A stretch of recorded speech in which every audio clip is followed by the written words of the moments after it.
Following 25 calendar days of activity, the government characterized the 2026 monsoon session as a legislative success.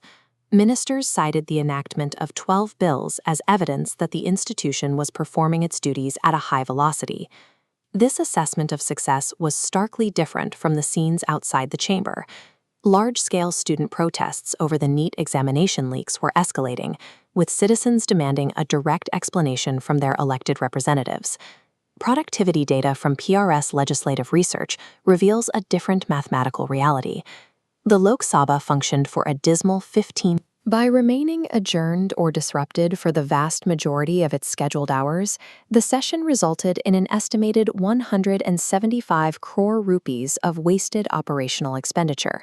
Resources like bills and sitting hours act as inputs that must undergo a verification process before they become enacted outputs. The most critical part of that process is question hour. This is the stage where the executive branch is forced to provide real-time data and answer direct queries from the opposition. During the 2026 session, this verification stage collapsed. Question hour in the Lok Sabha lasted for a total of 9 minutes.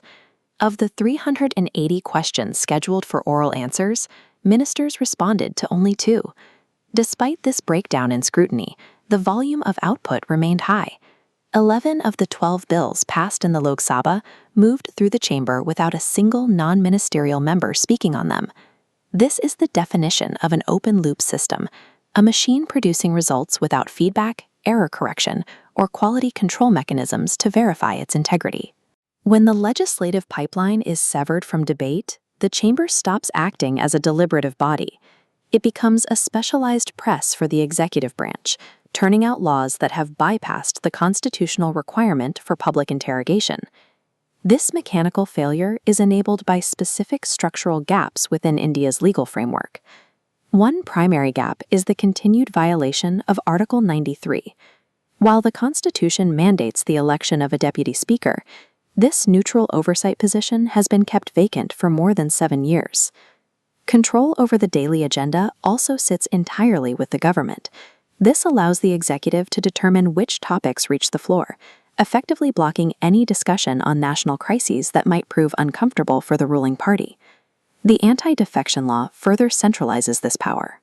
By penalizing individual members for voting against their party's instruction, it removes the independence of individual MPs, turning them into voting blocks controlled by party leadership.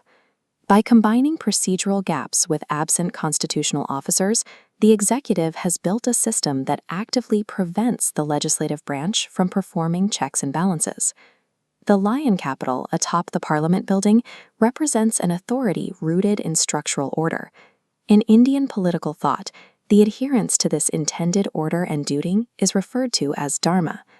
The specific duty of a parliament is to serve as a space for scrutiny. Its function is to stress test policies and build consensus through debate, rather than operating as an uncritical extension of the executive's will.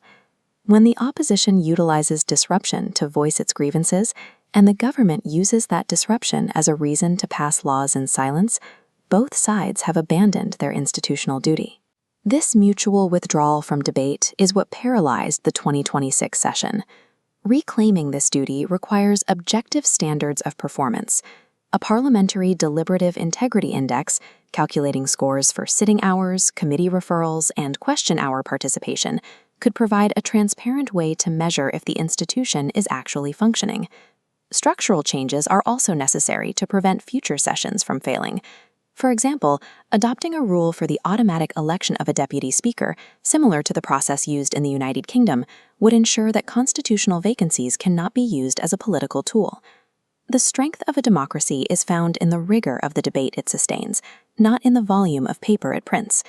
Unless the systemic failures of 2026 are addressed, the silence of the monsoon session may become the permanent operational mode of the Republic.